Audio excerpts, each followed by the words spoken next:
Good afternoon, and welcome to A Gathering Place, brought to you by the Gullah Geechee Chamber of Commerce. And we have an interesting episode for you today. Are you prepared for a hurricane? Especially in the time of coronavirus. Things have changed, folks. This is not a regular hurricane season. We not only do we have to be prepared for a hurricane with our usual items, now we have to consider the coronavirus. And I have a special guest joining us today, Andrew Phillips with the South Carolina Emergency Management Department. Let's welcome our special guest, Andrew. Hi, Andrew. How are you? Hey, I'm doing great. How about yourself? Thanks for I'm having me doing today. great. All right. Thank you for joining us today. If you hear some thunder, it really is thunder. We have a thunder. We have a thunderstorm coming out. I don't want anyone panicking. It is not a hurricane because of folks That's like right. And I think Andrew. it's getting a little dark here too. Yeah, it is. And we have plenty of notice because of folk like Andrew Phillips. So we brought him on today to talk about hurricanes and how we can prepare for them and what's going on for the 2020 season, excuse me. So Andrew, before we get into the hurricanes, tell me about your position and tell me about the South Carolina Emergency Management Department and why it's so important to us here in South Carolina. Sure. So South Carolina Emergency Management, we support local authorities. That's our main mission. We're a coordinating agency. So when the big action comes, when we're in the middle of any sort of disaster, which this year we got thrown a tricky one, the pandemic. That's certainly something I didn't expect when I got into this field, and I don't think most of us did. But dealing with that, more used to dealing with weather events. So hurricanes, tornadoes, floods. And so state coordinating agency, we're here to support the locals. So in your case, we're supporting Georgetown County with anything that they may need. So that's mainly what our priority is here, protecting life, protecting property. That's our main mission. My current position, so I'm a hurricane program manager. When we're not in the middle of hurricane season and there's nothing going on, we're actually fairly busy doing a lot of preparedness activities, planning, all sorts of stuff, getting prepared for hurricane season, which of course we're in the middle of now. Yes, we are. So for the department to get prepared for hurricanes, do you go out into the community and educate folks? Yes, we do have. We have a big public information, a couple people here that do that and go out, and we do that pretty much throughout the year, trying to educate people. We have a lot of public outreach material that we put out, including the hurricane guide, which I know we're very proud of here at EMD, that goes out every year and has all sorts of great information in there. And we're trying to push that out throughout the year because that's our big emphasis, is we want people to be ready throughout the year before something actually does threaten us. Very good. So let's talk about hurricanes in general now. I've noticed in the last 2 to 3 years that there have been some tropical storms that have started, and maybe a hurricane before what we consider the official start of hurricane season on June 1st. That they're starting earlier. Is there a particular reason for that, or is it just a something that just kind of cycles back around? I know. If only we could get the hurricanes to follow a calendar. That would be nice. So it's actually been, I believe, 6 years in a row we've had a named storm prior to the official start of hurricane season on June 1st, but none of them have ever reached hurricane strength. So I think that's one reason that the National Hurricane Center is not really considering moving around that time frame at all. Okay. And I think some of it has to do with, especially more recently, we have better technology. We have satellites where we're able to see more of the ocean. So a long time ago, weren't able to see all that. So increased technology. And then we have had the warmer oceans. So that's playing into it. I know the ocean is very warm this year. So we are, that and a couple other factors, seeing a very, very active season already. So I'm glad you mentioned the warmer waters. For those of us who don't understand, how does warm water impact the development and strength of hurricanes? So the warmer the water, it acts essentially as fuel for the hurricanes, especially when it's warmer, deeper. So we're able to get fuel for the hurricanes, that, and combined with low wind shear. So that's just changing of wind direction or speed as you go up in the atmosphere. And so hurricanes like low wind shear, so they're able to grow and develop and not be inhibited by any of the wind shear. So those are two main factors that do help and are conducive for hurricanes to develop. Very good. So, as these hurricanes develop, they are different categories of hurricanes. Now, Lily, correct me if I'm wrong, because that's why we're here. So I can. So, as I told Andrew earlier, I'm a professional nosy person. So I'm going to ask a lot of questions. I hope everybody's just as nosy as I am.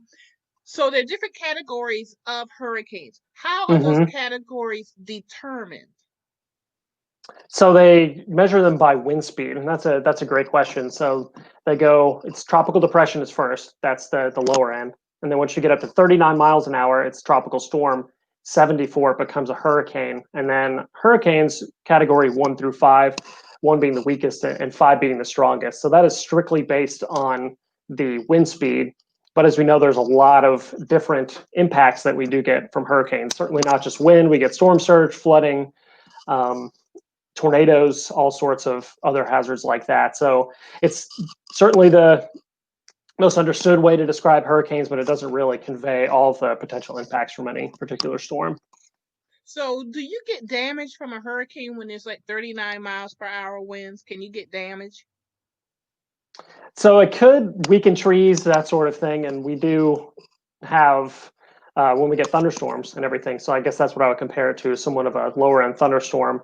And especially if you get them frequent gusts of 39, 40 miles an hour, may not seem that high, but if they're really persistent and it's raining, kind of loosens the soil up, you can actually start to see trees come down in fairly light winds, even 30, 45 miles an hour. Okay, so we must always be aware and prepared during this time of the year. And to be quite honest, Right. we probably take it for granted. I'm here in Georgetown, and I think I just was reminded, don't take me for granted because maybe That's thunder right. just happened. And I have to be honest because people take it for granted. You just, and especially in recent years, that we've had the threat of hurricanes, but I can only speak for Georgetown, but we have not been directly hit. So you kind of get complacent, and we don't want people to get complacent. So we want to talk about some preparation and why it's important to be prepared. And I'm going to throw up a hurricane guide, which I have to tell you, Andrew, did you have a part in determining this design? Because I just love this cover. That was I can't take credit for that. All I did was say that looks cool. That was our public information director. He's the guru when it comes to all the fancy design and stuff. Very good job this year. It's really eye catching. And it's kind of like funny to say that for hurricanes, but it's good. It's eye catching. So let's start with a basic question. This is released every year, and I know I'm used to getting it in my local newspaper. Is it still happening in the local newspaper? That's right. Local newspaper, I believe Walgreens, I think, has them. I know working on something, I believe, with Piggly Wiggly as well. So we try to get them out everywhere we can, so get as many hands on them, and then post it online as well to our website. So that's also helpful. All right, so y'all hear that, folks? Piggly Wiggly, Walgreens, and go online to the website that I have at the bottom. Amazing that I do that website, right? That's right. SCEMD.org. It's scrolling at the bottom of the website, and you can pick up this hurricane guide. So, Andrew, why the hurricane guide? Tell us what's in this guide that helps us be better prepared for hurricanes and knowledgeable. For everybody out there, it's just one. I have a hard copy right here. Here we go. I'll move it around it. And it's something you can just hold in your hand. Got it online as well. It's just a few pages. Doesn't take up much room, but it has a lot of great information contained in there. Everything from, like we mentioned, talking about the categories of storms, the definitions of the different watches and warnings. And I think that's so important because we throw out a lot of weather lingo when we're talking about these storms approaching. And it's so important to be aware of what the terms and everything being talked about means. So we have what watches, what warnings are, definitions for storm surge, the different categories of wind. So a lot of great information in there. And I think talking about personal preparedness, that's certainly important, is knowing the basics about what you're going to be hearing on TV, what you're going to be reading on the internet leading up to any potential impact from a storm, and knowing that every storm is different. Marilyn, you mentioned we've had several close brushes. Some have actually made landfall. We had Hurricane Matthew. Irma, Florence, Dorian, they're all dramatically different storms. So every They storm is are. different.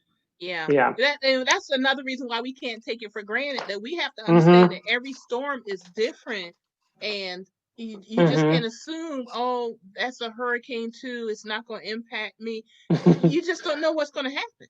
So we need to be prepared. So Right. thank you for noting that. So I have a question. I do want to make a comment first before the Sure. question.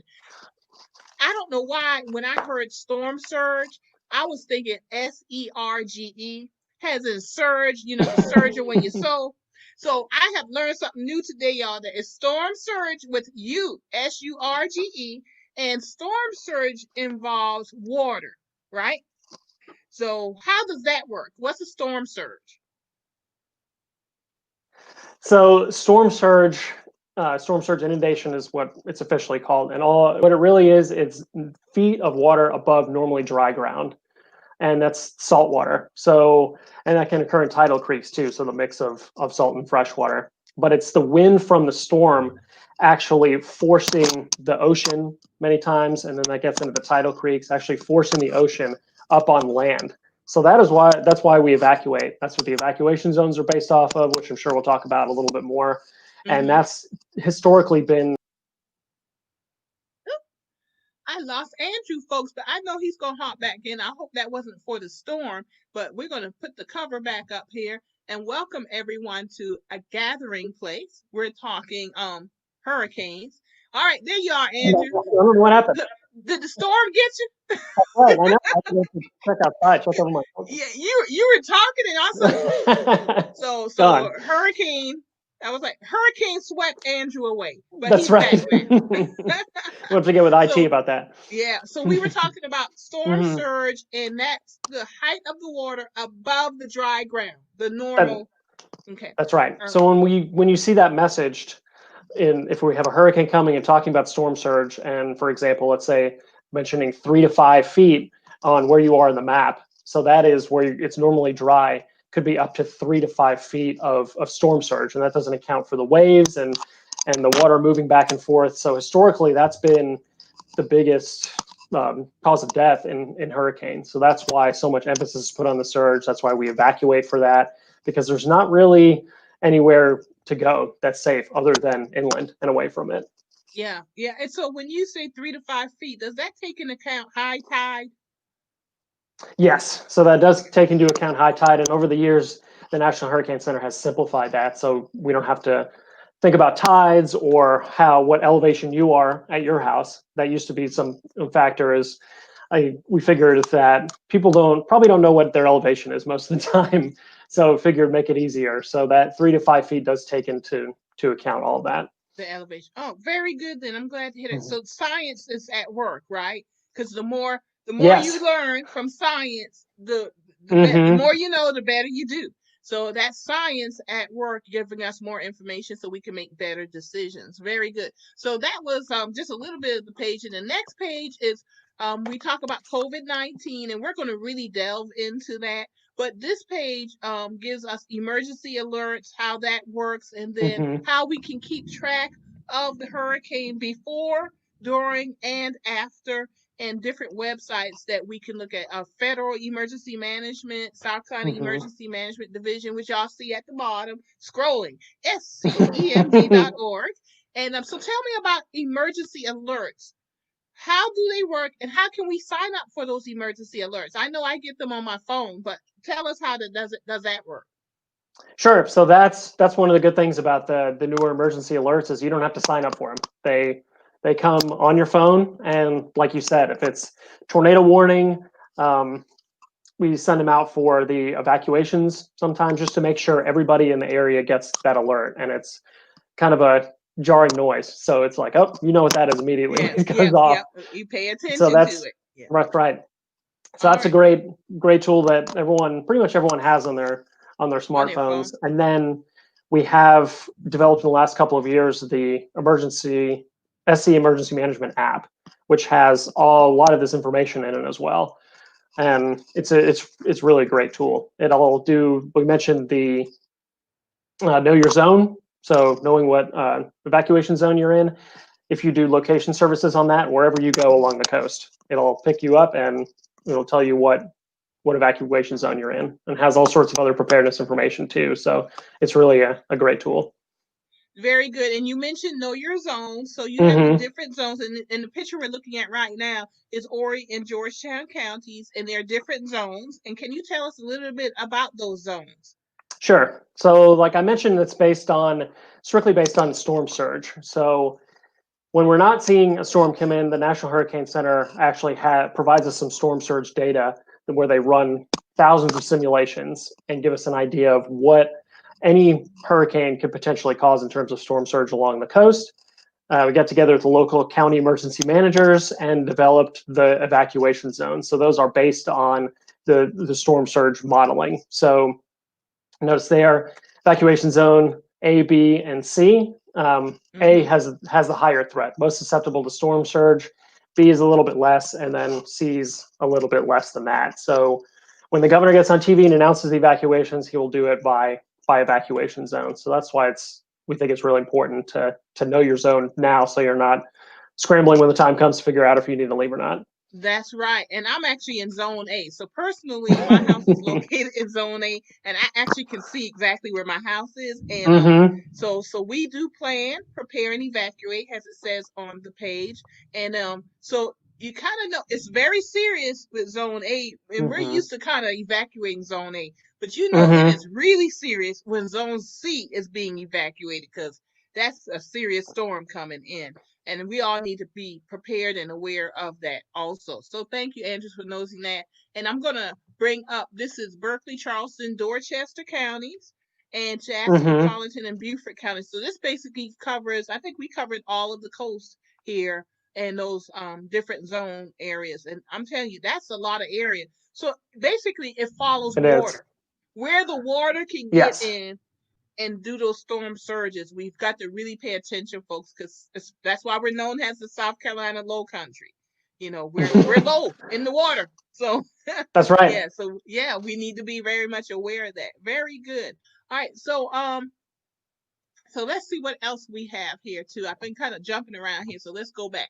Prepare, hide from the wind. Here are the different categories that you've mentioned already, and how we can get prepared, and an expectation of the damage from the different categories. So after this guide is very colorful, and the colors are very informative. So this is actually, once again, Andrew, I applaud the department, because you guys have really thought this out.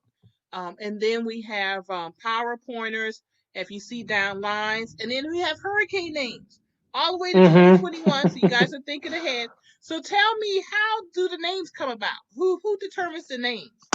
So there's an organization called the World Meteorological Organization that they vote on these names and assign them, and they actually cycle every 6 years. So you'll notice that many of the names in 6-year increments will come up. So we'll see many of these names again in 2026, unless the name is retired. So if it's a significant enough storm, they'll vote on also retiring it. The name will no longer be used, like Hurricane Andrew, for example, and then they'll replace it with another name.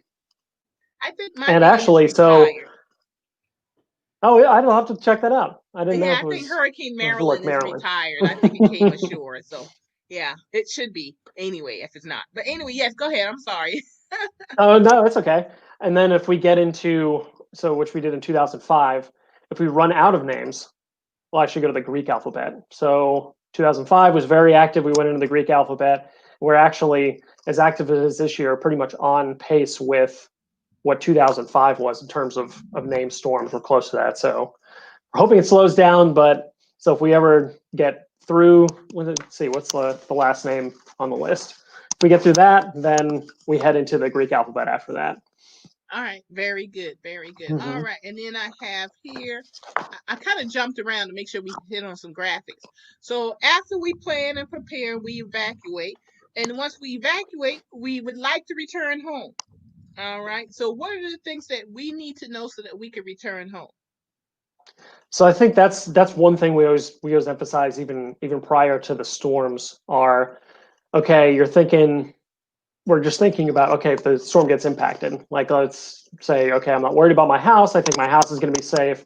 I've been through hurricanes before, made it through just fine. But then we ask, would you be able to make it without power for 1, 2 weeks? So even if your house makes it through, power infrastructure could be completely knocked out.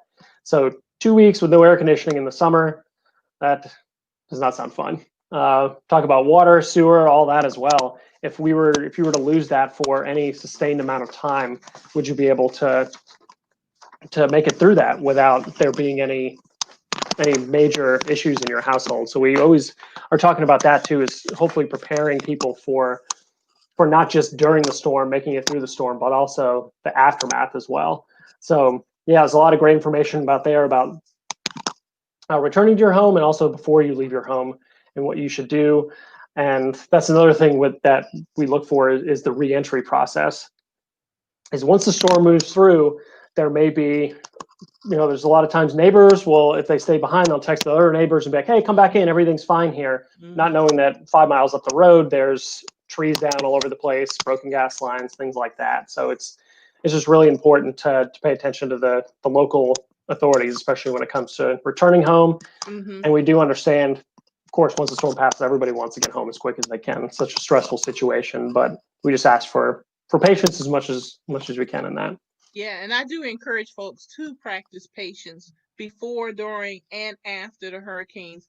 I went through Hurricane Hugo in Colombia because it was right after college, and I was working at a TV station. So I did TV also, Andrew. Oh, wow, yeah. You didn't tell me that before the show. Behind the scenes. So during Hurricane Hugo, I was operating master control at a TV station, making sure that the TV station stayed on the air. And everybody knows about Hurricane Hugo. I hope everybody knows how devastating that storm was. But I was able to have a chance to come home. And I remember there was a few days we didn't have water. Definitely we didn't have lights, electricity. But the one thing I said, when we got the water back, I was really happy about that. Yeah. Getting the water. You can actually, for me, I can actually live without the lights, but I can't live without the water. So you appreciate it when you go through those circumstances.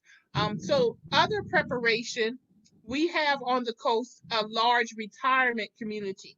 Is there anything in particular in preparation we should take into consideration for our retirees and our older population? I think it's important just to know ahead of time where you're going to go. If you are going to leave, who are you going to stay with? And I do want to mention too that the evacuation zones are based on the storm surge, but obviously if you don't feel safe in your home, especially if you live in a mobile home, then it's important to probably find somewhere to ride out the storm in a more sturdy structure. And so we want to emphasize that too. Like if you don't feel comfortable and want to leave, that's totally up to you. And I think that's important to know ahead of time where you're going to go, where you're going to go inland, and whether it's a hotel. Make sure you book the hotels as early as you can, because those fill up quickly, especially if we have Florida, Georgia evacuating as well. Yeah. And following the preparedness checklist, we have all sorts of stuff on here. There are good suggestions in the basic disaster supplies kit on the hurricane guide. We have it on our website as well. Anything from medications, making sure you have that, because if you're leaving town, pharmacies may not be open right up until the storm. So making sure you have all of that. Make sure the car's gassed up. So a lot of this pretty much goes for everybody. And a lot of things like that, even a couple things you wouldn't think of. We have sunglasses, mosquito repellent, sunscreen, pet supplies, especially if you have a pet. So all sorts of things that it's important to have ahead of time. Yes, it is. Yes, it is. And that's some really good information that we need to know, especially with our elders. I think one of the things we need to be prepared for your prescriptions. If you could get those prescriptions ahead of time and put them in your kit, your preparation kit, that would be huge, folks, to regarding your evacuation. So I just want to take a quick station break, and then we'll get into hurricanes and the coronavirus and what's going on with that. All right, I just want to remind everyone that you are watching A Gathering Place, a bi-weekly gathering of change makers impacting the Gullah community, and it's hosted by the Gullah Geechee Chamber of Commerce. So we welcome you here today, and we welcome our special guest, Andrew Phillips with the South Carolina Emergency Management Department. We're talking hurricanes, preparation, and in particular today, coronavirus. I was about to say coronavirus, but no, folks. It is. I think I was channeling Katrina and Corona.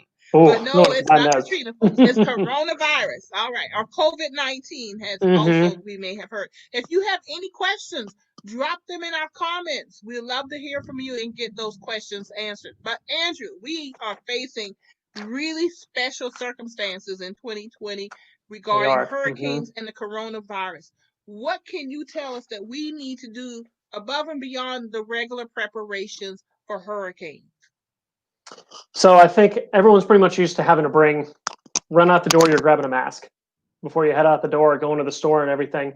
We want to make sure everybody does that in the event you have to leave for a hurricane as well. Grabbing a mask, having certain masks that you are bringing with you as part of your preparedness kit now, part of your evacuation kit is having masks, also hand sanitizer, going to the gas pump, things like that. That's off the top of my head.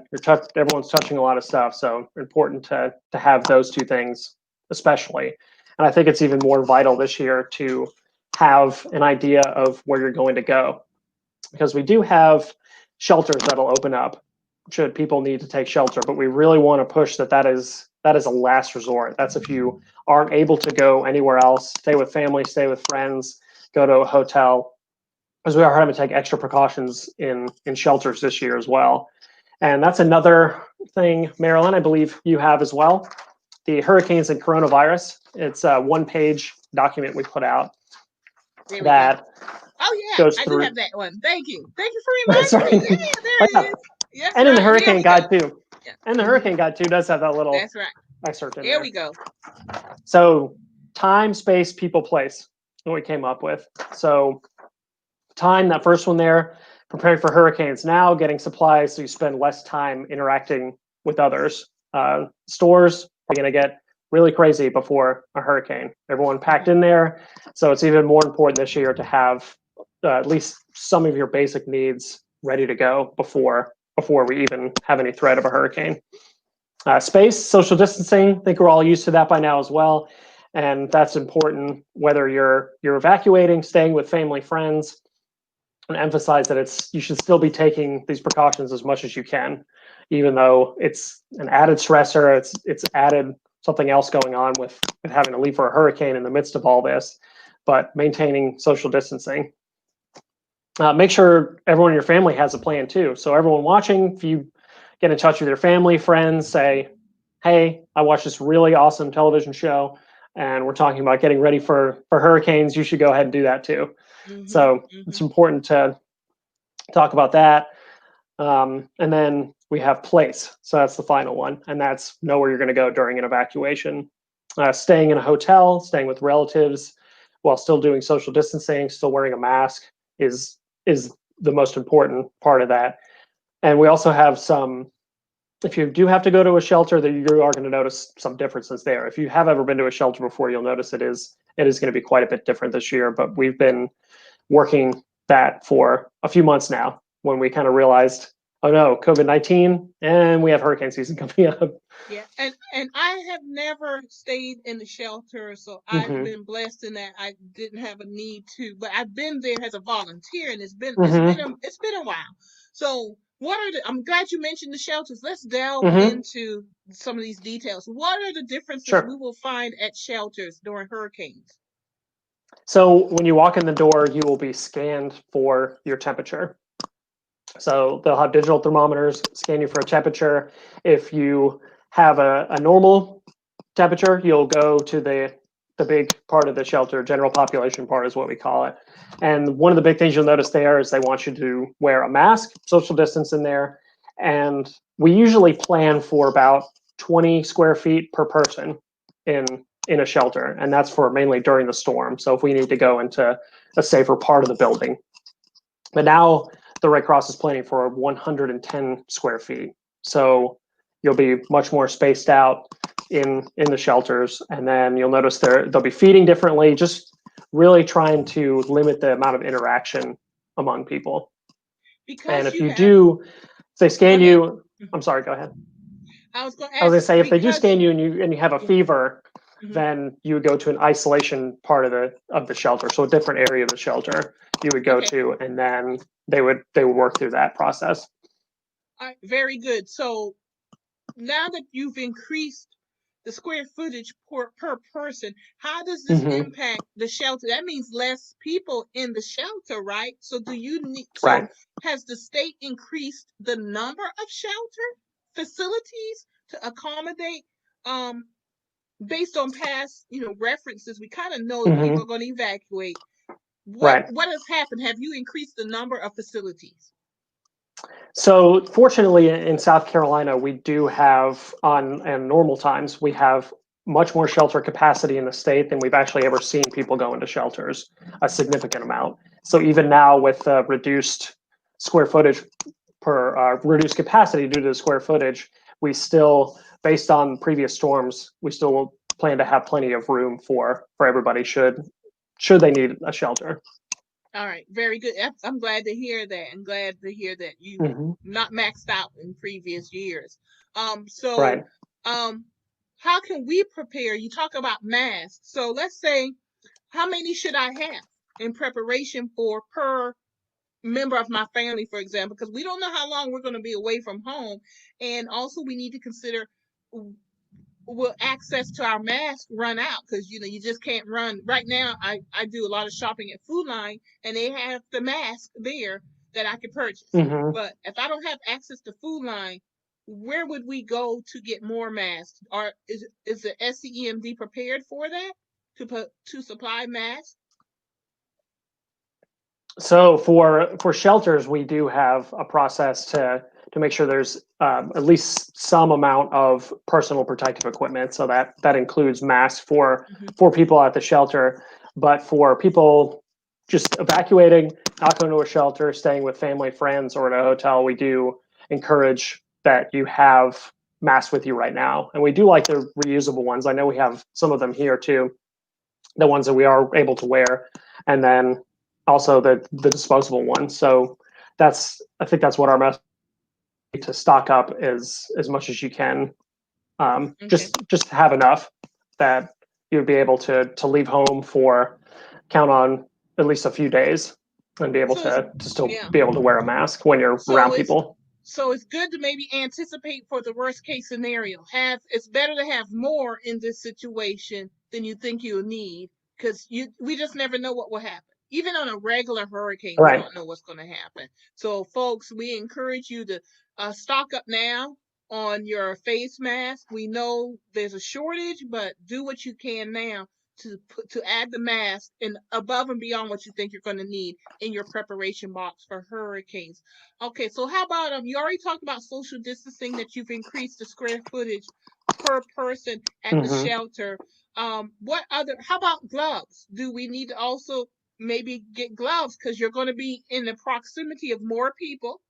You're going to be touching things that you haven't touched before. So, are we encouraged to also pack gloves in our hurricane preparedness? I would think so. I think Okay. gloves is certainly a great thing to have, and I thought of that too, especially with gas pumps touching anything that other people are touching. Maybe helpful to have some gloves on hand as well. And you did mention the masks. We also don't want everyone to feel like you need to go out and get really stock up, because you mentioned There's there a aren't shortage. Yeah. as many masks around as normal. So just be plan go ahead and plan ahead, and do be prepared to make sure you do have a mask to be able to wear wherever you go. So, Andrew, you have to be diplomatic because you're the public information person, but I don't have to be. So I'm going to tell everybody, use common sense. Okay, we want y'all to use common sense, but be prepared. That's That's why we're right. having this show, and I know that my listening audience, I'm going to assume that most of us have common sense, all right, because you're here watching this even as we view this. So once again, I want to remind That's everyone right. that you are watching A Gathering Place, and we're talking, are you prepared for the hurricane season? And especially in the time of the coronavirus. So we're talking about that today with Andrew Phillips with the South Carolina Emergency Management Department. That's a mouthful, but it's good information. So we're talking the coronavirus now and what we need to know regarding this coronavirus. Andrew, what about transportation? Because you said once you get to the shelter, they're going to do the check-in temperature check. But what does emergency management provide transportation? And how do you get to that transportation? And will you be checked before you step on the bus, for example? If that's true, Yeah, tell me how that works. Sure. So there are, we do have a mass transportation or critical transportation needs plan here at the state. And that is a contingency plan for people who do not have their own transportation. If they're in an evacuation zone, they don't have their own transportation out of harm's way. So one thing we do encourage is locally, there are transportation plans as well. So Maryland, you're in Georgetown County. Georgetown County Emergency Management has resources, I'm sure, for local transportation. And then we also have, should the need arise, a way to have buses transport people out of harm's way, and that'll all be messaged prior to a storm, and that is certainly for people who don't have their own transportation. So we have planned for that here at the state level, and also at the local levels, they plan for that as well. All right, very good, very good. It really is about preparation and just being aware of what's going on. So I know in the past, if a hurricane has happened during school, for example, that there now the kids are out of school because of coronavirus. There's a big question of what are you going to do in preparation regarding school. How does that impact your plans with the hurricane, with the schools being out? Mm-hmm.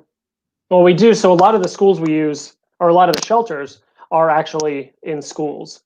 So that's something we typically look at all year round. Is that when a hurricane comes, especially the schools along the coast will close, and we're able to use some of the schools that we have designated as shelters. So really, for our purposes at the state level, it really doesn't affect our planning all that much. Okay. All right. Very good. I'm glad to hear that.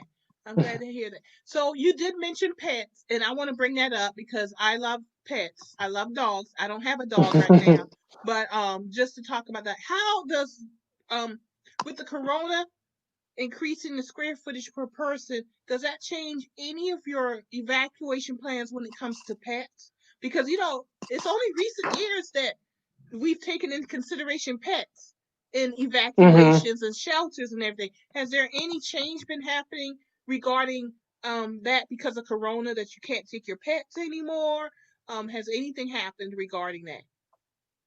There will still be pet friendly shelters. So that will be listed on our website once, if the shelter opens and it is pet friendly, you'll be able to see that on there. So that is taken into consideration.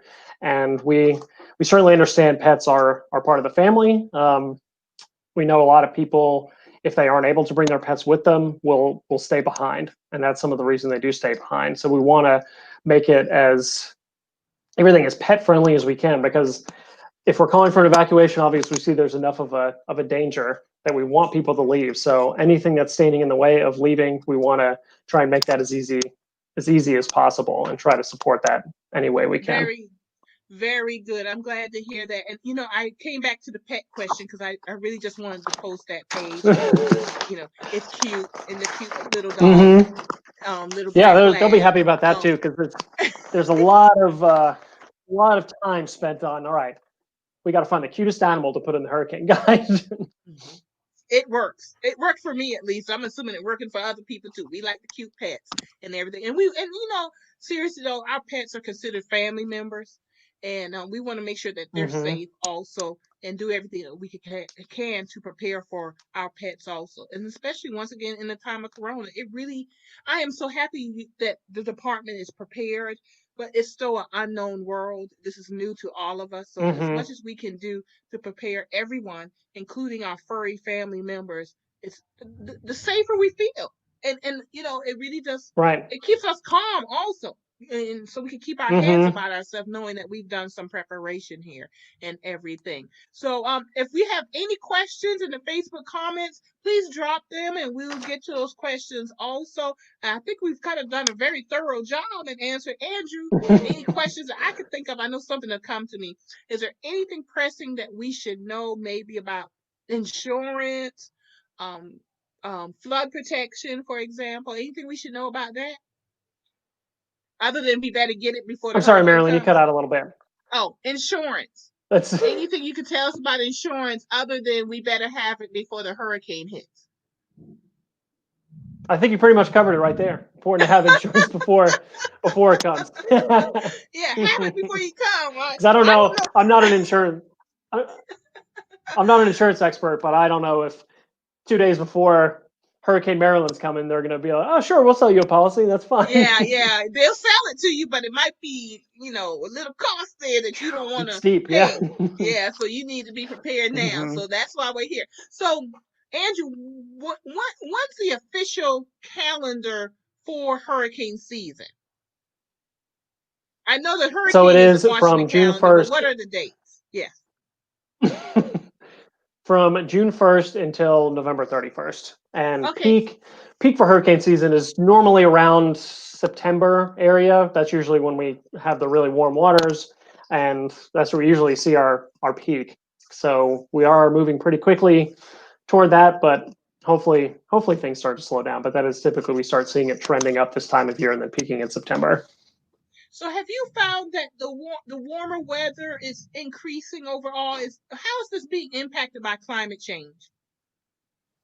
So what we're really trying to message at EMD, and I know it can be a hot button issue. So for me, whenever I'm talking about this out in public, I'm looking more at the effects. Let's say sea levels rising. Let's say the ocean's warming. Then what potential impacts are we going to see? Are we going to see from that? Is it going to make for stronger storms? So it's regardless of what is causing it. We're looking at what are the potential impacts, especially for those living along the coast, if since we are seeing the sea level rise. Mm-hmm. Mm-hmm. And I've also noticed with the sea level rise, I'm actually working through a certification now in sea level rising, so I can have more knowledge. But um, the more the water rises, the more land that we lose. Does that impact storm surges? Mm-hmm. And I don't know if you can answer that question. But yeah, does it impact? Yeah, it definitely does, especially when we get the buildup of population along the coast, and then if the ocean's already higher, and then we pile the storm surge on top of that, then we could see the effects even more inland.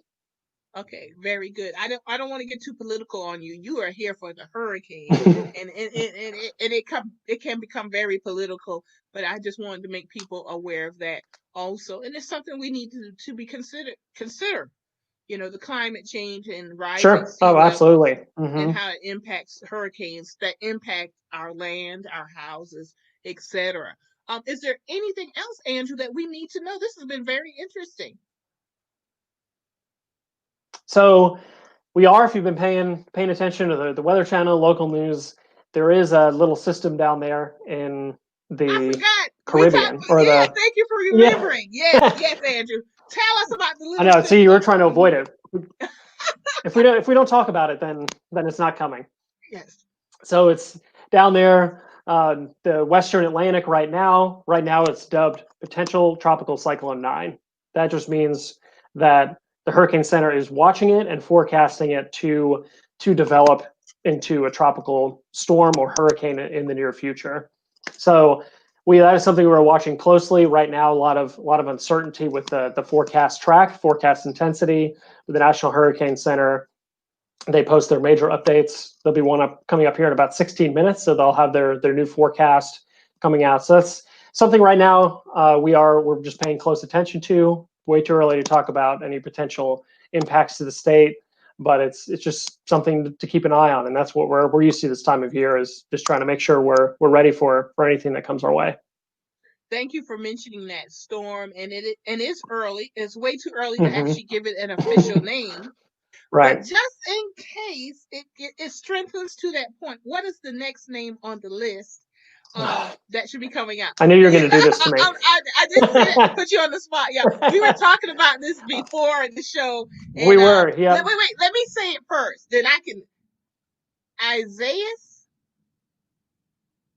Is that it? So that's kind of what I thought at first too. And then we got the pronouncer, someone from the National Weather Service in Florida sent us a pronouncer.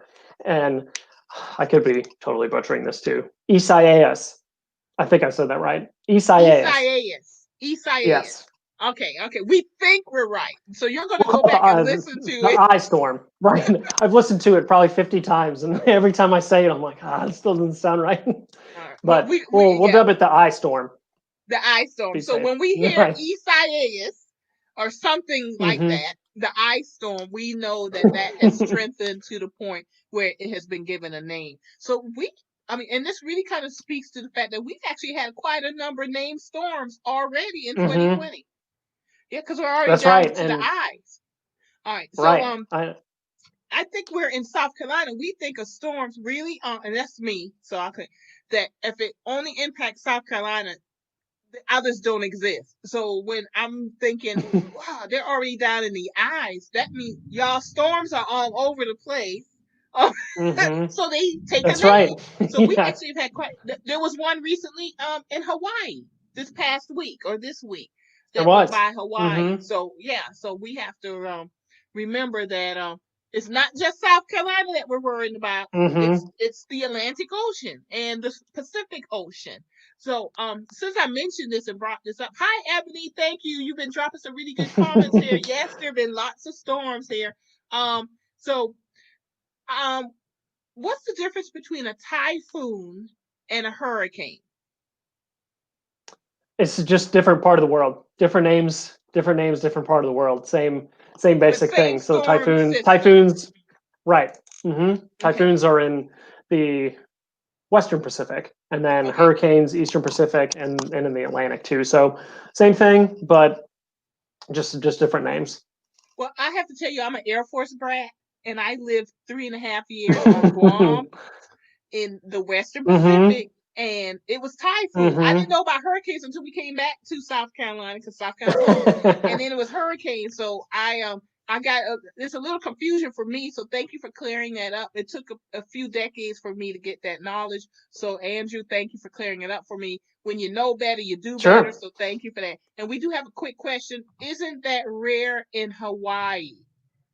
And actually, I don't think it is, because I remember having quite a bit of typhoons. And for me, it was always known as typhoons in Hawaii rather than hurricanes. But what your answer to that, Andrew? Isn't that rare in Hawaii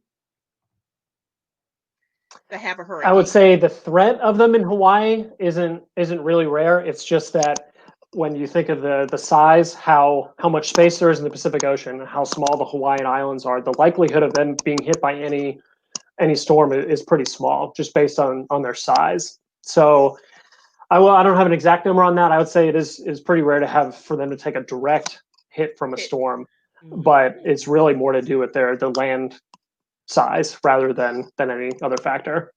Okay, very good. Thank you for answering that.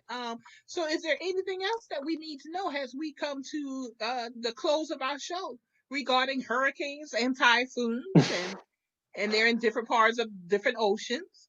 So that's good information, and I feel more prepared. So thank you, Andrew. Well, good. I'm gonna go out. I have my plastic bin, and I'll tell you what I prepare is I get the preparation done and prescriptions, but then I also pack up pictures, because they mean after that, everything else is like, you can replace a house, but we can't replace people. So we get prepared, folks, with what you need to survive the hurricane: food, this year, face mask, gloves, hand sanitizer, hand wash also. But for me, it's adding a little extra and packing up pictures, family pictures that I don't want to see missing. Other than that, folks, we can replace houses, but we cannot replace you. So please be prepared during this hurricane season. Andrew, any final words from you? How do we stay in touch or anything like that with the alerts? That's all on the website, as everybody can see at the bottom of the screen. But anything else we need to know? I think you said it perfectly. With we can replace houses, replace stuff, but we can't replace you. And I think Yeah. that's so important to keep in mind is just playing things on the safe side.